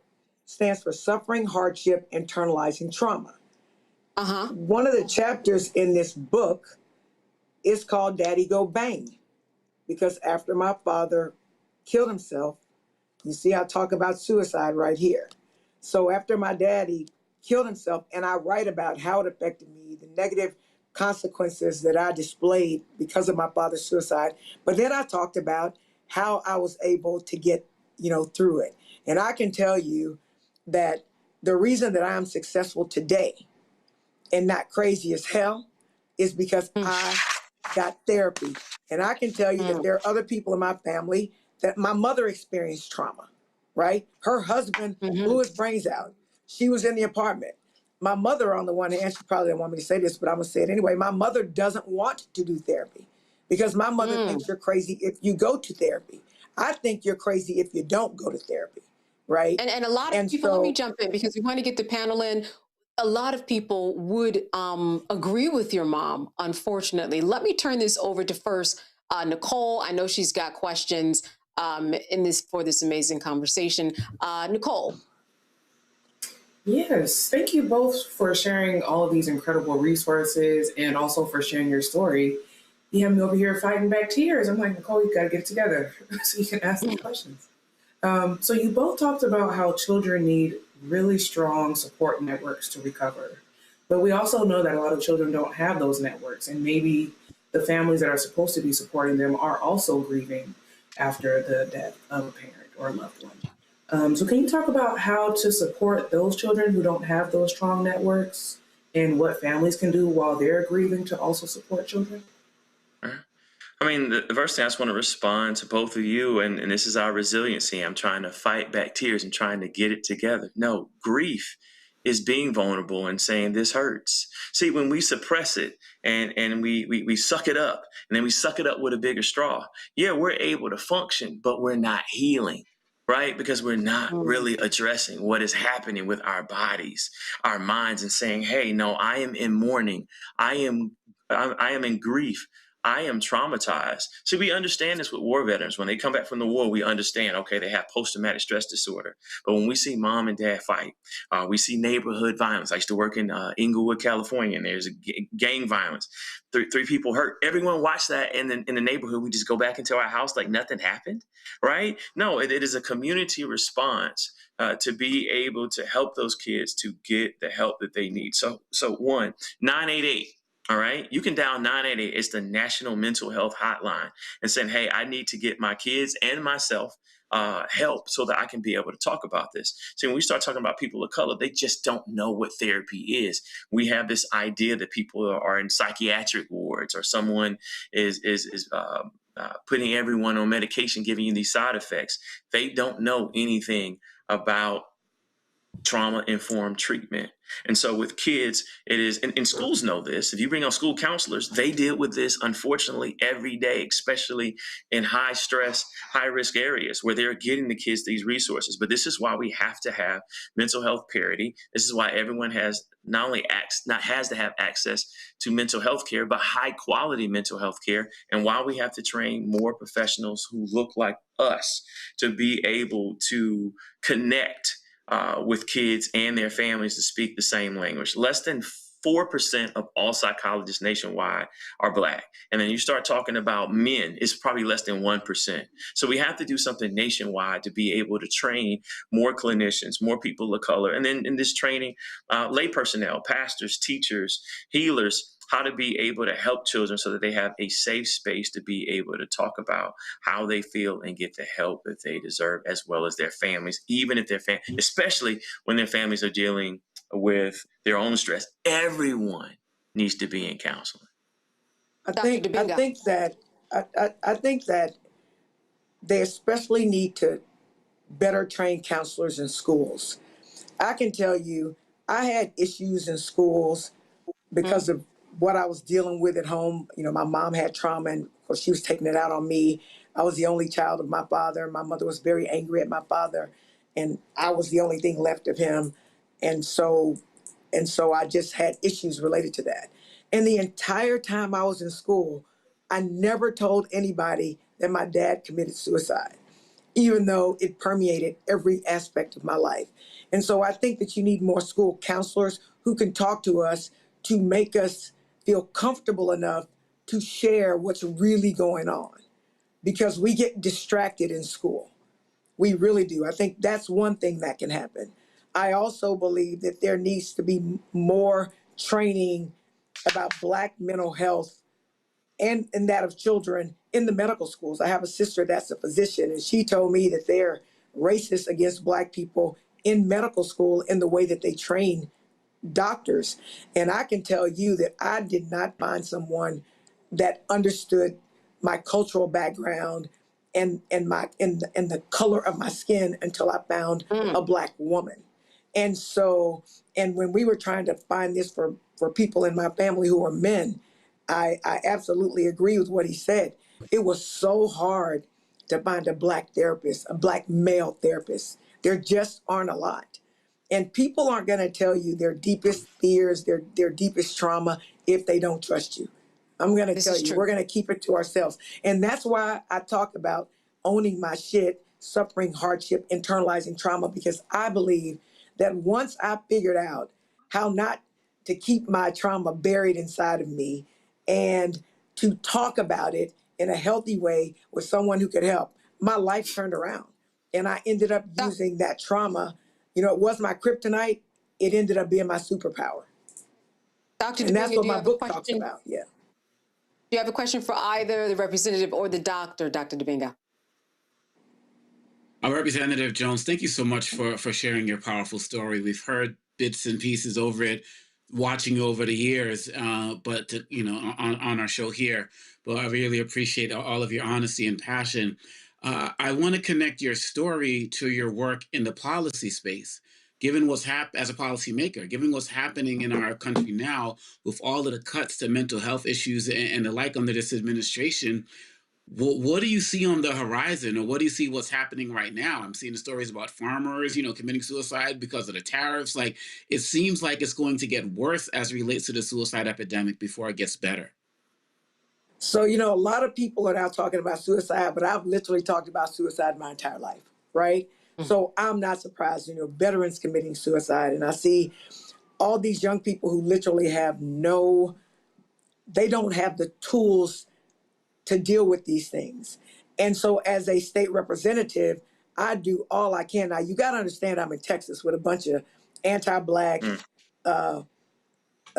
state Republicans in an overwhelmingly Republican legislature. But every opportunity I have to expand Medicaid in Texas, I do. Because if you're sick mentally or you're sick physically, your life is going to be more difficult. And you know this, if you're a sick adult, you can't work as much. You can't be as productive. If you're a sick child, you're missing school, you're not learning as much. And so if there's something that that's access to healthcare, so I sit on the Public Health Committee, and I'm always fighting to provide access to healthcare, again, mental and physical, for everyone, especially Black people. And as a state representative, again, I'm in Texas, I'm always trying to get them to look at disparity rates, because Black people in everything, including healthcare, we're at the bottom of the bucket. Every now and then there'll be someone Native American who's below us or Hispanic, but for the majority of the time, it's us. And so that's why it's very important to me to sit on public health, so that I can share my story, so that I can advocate, so that I can use my legal skills to kill bad legislation, or use my trial skills to apply pressure points to try to expand healthcare for everyone. And that's what I do. So definitely in the houses of Congress and the houses of the state legislatures, we need to do that. We need to provide more health care. And what I don't understand, but I do understand this. My son, I lived in Spain. My son was born in Spain. My health care was free. My Lamaze classes, my prenatal, my postnatal, they weren't trying to push me out of the hospital, and I had to pay not one dime. And I'm going to fight in these United States of America and in Texas until we have what Spain has. All right, one last question. We have Thelma. Good evening, Doctor. I wanted to touch on the reinforcement side of therapy because me and my family, we have the unique, what did you say? The reinforcement side of therapy. And because my family have the unique circumstance of having our nieces who are twins and losing both of their parents, and understanding, one, they lost their mother before they turned 2. And then they turned around and lost their father to the criminal justice system at 5 years old, and having to witness the system taking their father for the choices that he made. And the one thing, because I was in therapy, because losing their mom caused me to have suicidal thoughts, we knew early on that we had to get them in therapy, because they lost both parents by the age of 5. That we saw signs of anger, resentment, missing their parents, kids telling them that they have no parent, and having hard time sleeping, talking, and telling us their emotions. The importance that we saw within the first 3 months helped save and foster a environment that reinforced safety, reinforced development, and allowed them to flourish to where they are now. But because this is a lifelong sentence for them, what does reinforcement look like when they have that entry therapy, but we know that this is a lifelong sentence that they have to endure without having both parents? We can be the best aunties and uncles that we know that we're going to be, but we cannot bring back their parent. And being that they're growing up, how do we continue, and how often should we continue therapy when children have lost both of their parents? Right. And for this question, I want to end on Dr. Tart. Thank you. All right. So one, like what we're saying is that we haven't seen kids get well from trauma, but therapists have. This is a think about FDA approved drugs, right? This is something that's been clinically proven to work. When you start getting kids cognitive behavioral therapy, that's trauma informed. That's just only one of the interventions. You know, therapists have a toolkit. So this is something that kids can cope and recover from. Now, you're never the same, but it is not a life sentence to then be suicidal, to then be homicidal.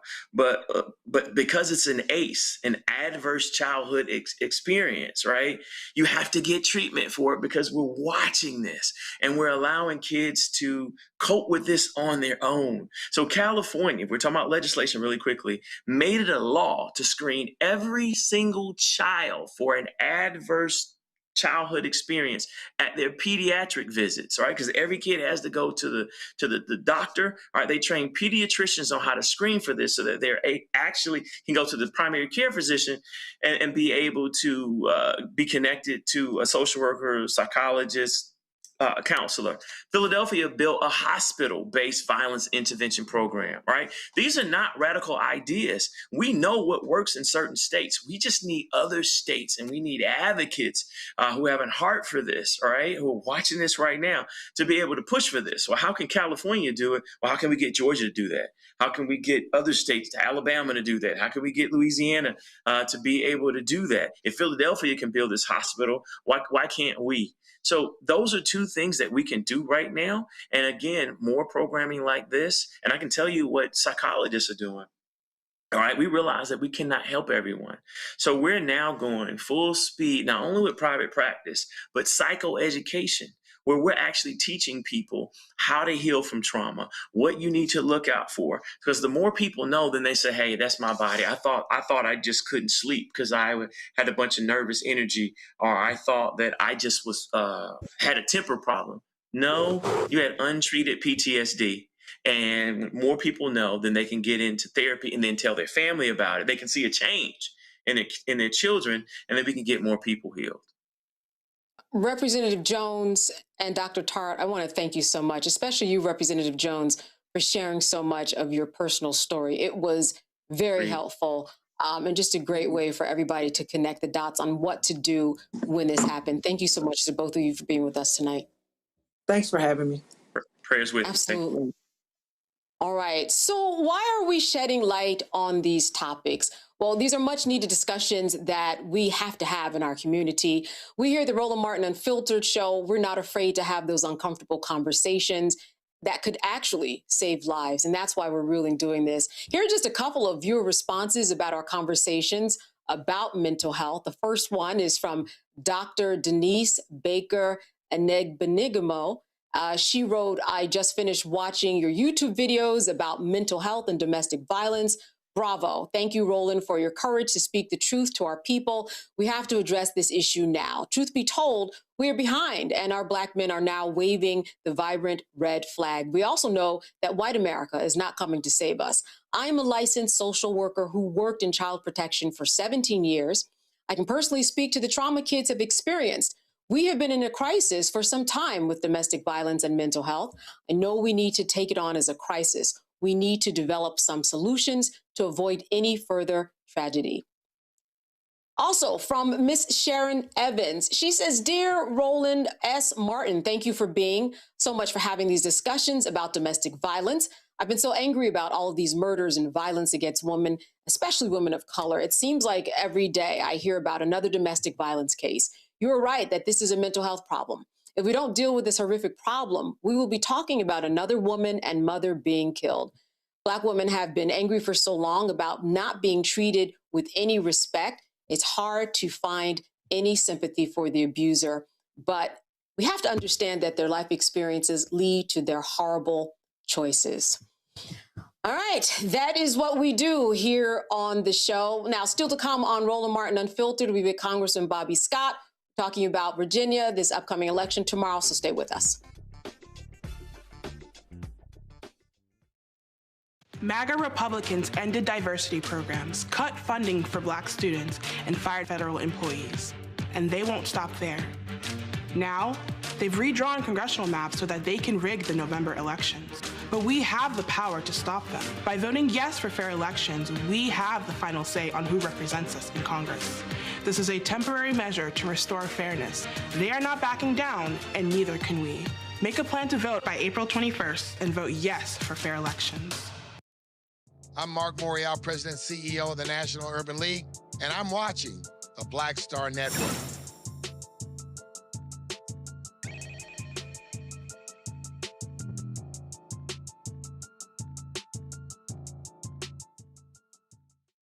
All right, Virginia voters will head to the polls on Tuesday to decide on whether to temporarily empower the Democratic-led legislature to redraw congressional and legislative districts ahead of the 2026 midterm elections. Here's a comparison of the current congressional district map and how it would change if Virginians would approve the new map. Virginia's 11 congressional districts are updated every 10 years by the Virginia Redistricting Commission, which is composed of 8 legislators and 8 citizens with equal numbers of Republicans and Democrats. The latest redistricting occurred in 2021, and the next will be in 2031. If the amendment passes, Virginia will have 10 congressional districts. Congressman Bobby Scott joins us now. Congressman, thank you so much for being with us today. Well, Candace, it's good to be with you. Yeah, so listen, this is very significant.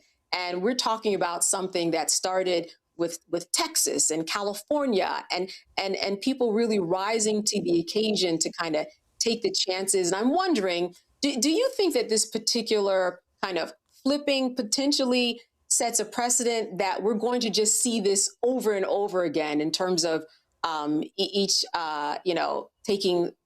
somebody taking this into their hands and saying, we're going to flip it?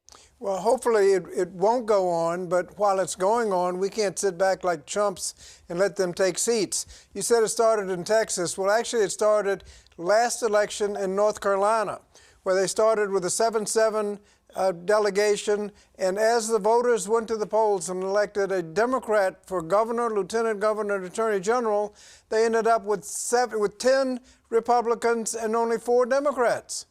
Those 3 seats were just not partisan. It turned into policy because all of the major policy initiatives in this Congress have been decided by those 3 votes, like the big ugly bill, decided by those 3 votes, where they took away your health care, your SNAP benefits to give tax cuts to the wealthy.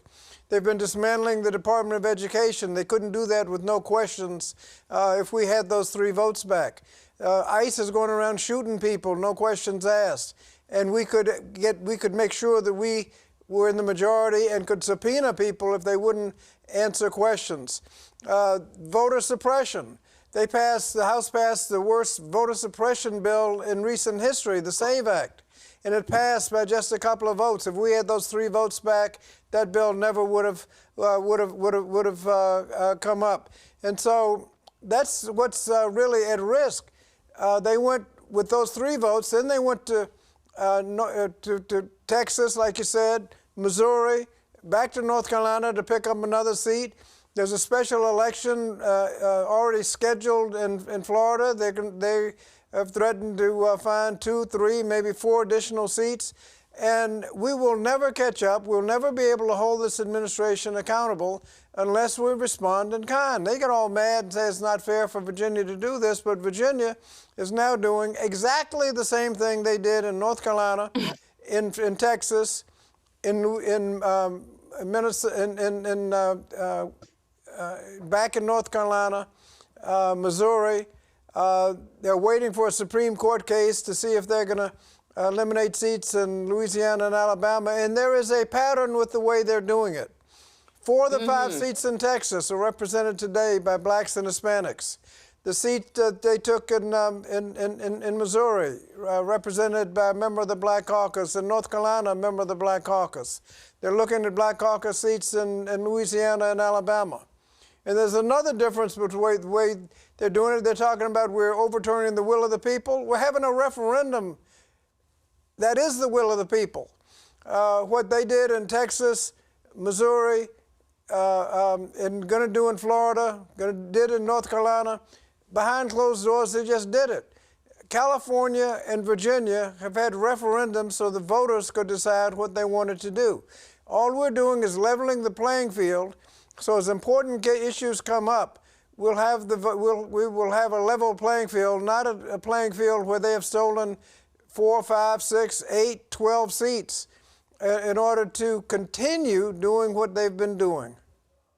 Now, certainly we expect litigation, I would imagine. What are your thoughts about that, and what litigation will do to this process, if anything at all? Well, they're gonna sue, but I don't think they'd have much of a case. We're doing exactly the same thing that other states have done.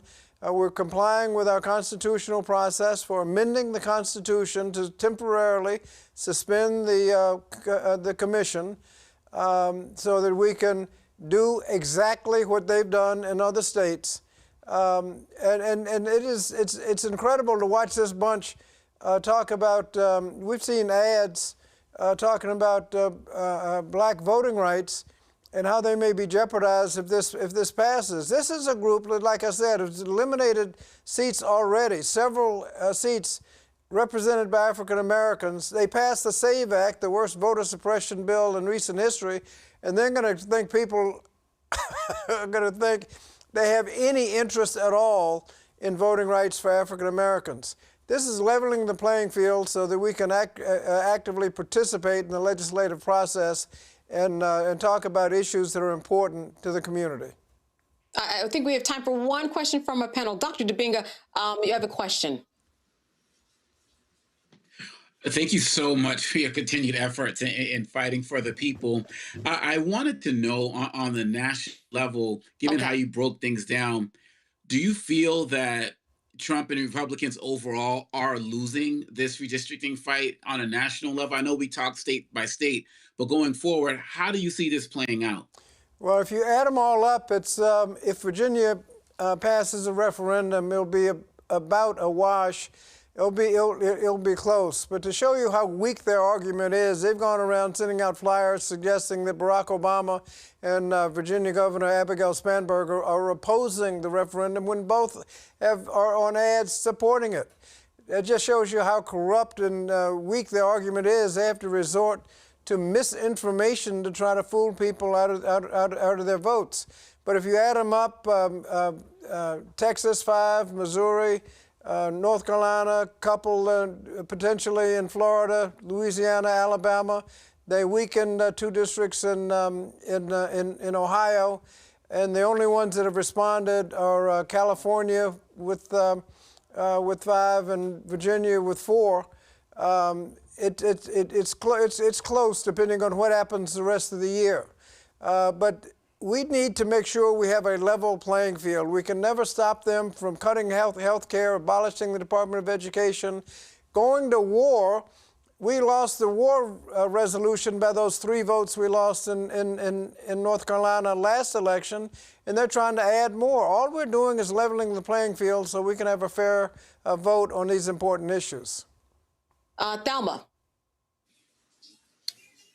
One question that I have pertaining to how do the voters put the pressure on the individuals that we have elected for these positions to let them know this is what we want?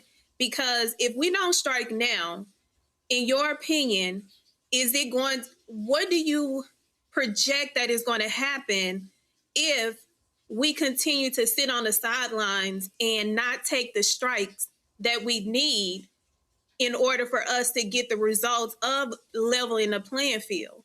Well, if we sit back like chumps and let them pick up seat after seat, then obviously we'll be at a severe disadvantage. There's one thing I'd like to hold Republicans accountable for, and that's the misinformation. When they mail flyers into the community that affirmatively misrepresent the position of Barack Obama and Governor Spanberger, we need to make all Republicans accountable. Either they disavow these ads or they own the ads. So the next time they come to the community, we can ask them about misinformation and why they inflicted that kind of information on our community. The best way we can hold them accountable short term is to make sure we come out and vote, don't guess, vote yes tomorrow and with this referendum. All right, Nicole. Yeah, as you mentioned, this initiative is happening at a time when multiple states, red and blue, are redrawing their maps. So I'm curious to know what you think. Is this a moment that reflects a breakdown of neutral redistricting principles? Or has this been happening all along and now Democrats are finally starting to fight back? Well, yeah, it's broken down because you've resorted to partisan redistricting. But if they're doing it and we don't do it, we'd be at a severe disadvantage and we'll never be able to catch up. There is legislation pending right now in Congress to prohibit partisan gerrymandering. And I don't think there's a single Republican supporting it at this point. If we want to get rid of partisan gerrymandering, I'm all for it. Let's have fair maps.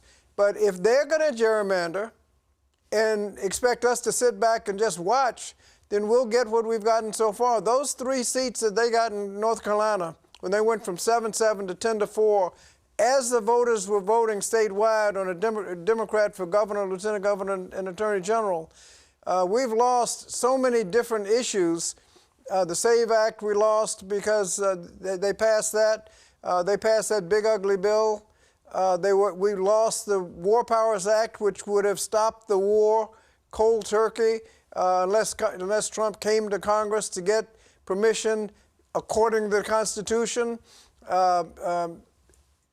You're paying all this much higher gas prices because of the war. We could stop the war, but we can't because we don't have those 3 votes.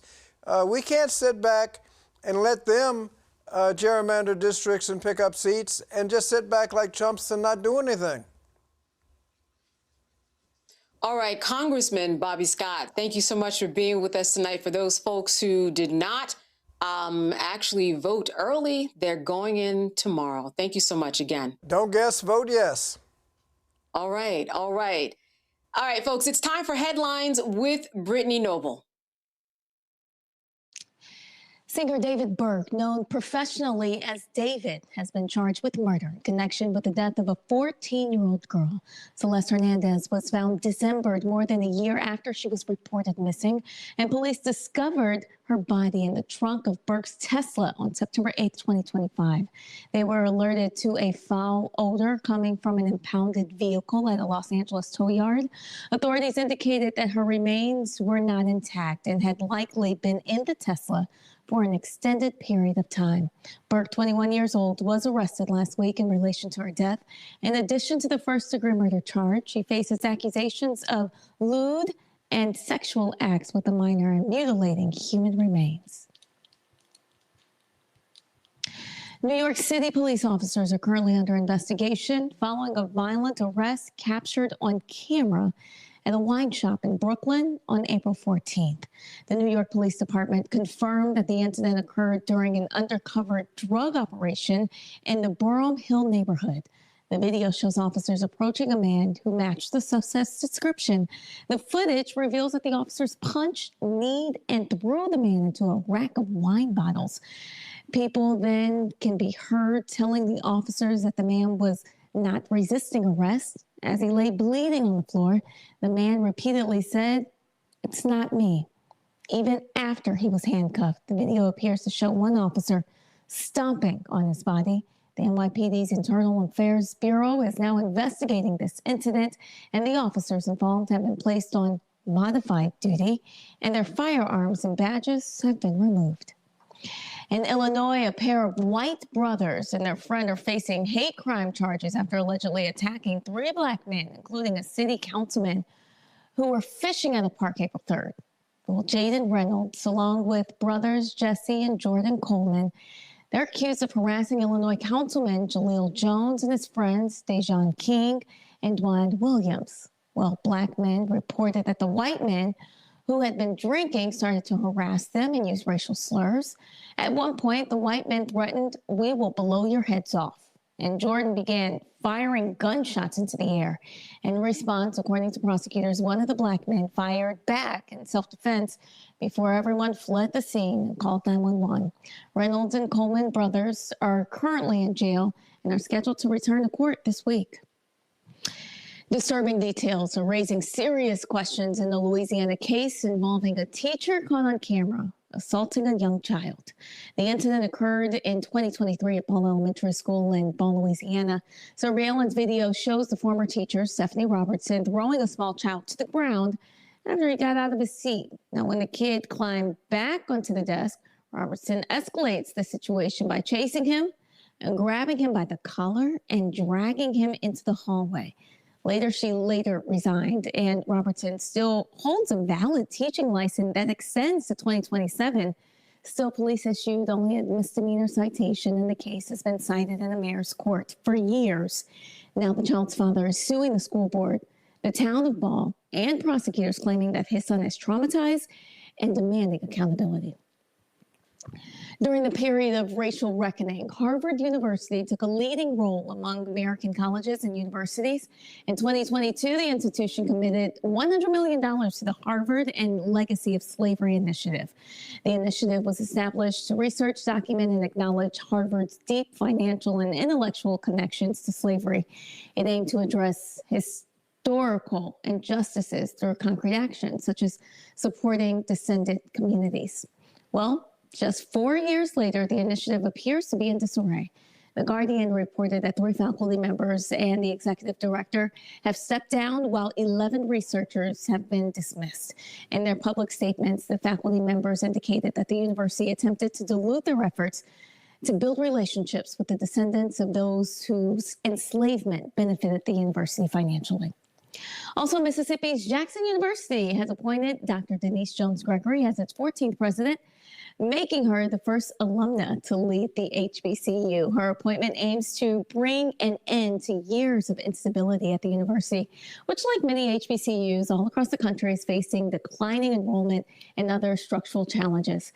Since 2016, the school has experienced multiple presidential transitions, some of which are quite traumatic and disruptive. Well, Dr. Gregory earned her undergraduate degree in chemistry from Jackson State University before obtaining a doctorate from the Georgia Institute of Technology. She then returned to Jackson State, where she had held positions as both provost and vice president of academic affairs and has served as interim president. Dr. Gregory will officially assume her role as president on May 1st.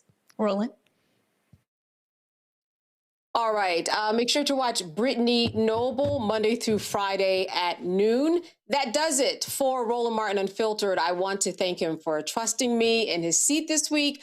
I also want to thank my panel, Dr. Omakongo Dibinga, Thelma Anderson, and Nicole Robinson for joining us tonight. Now, your support is critical to what we do.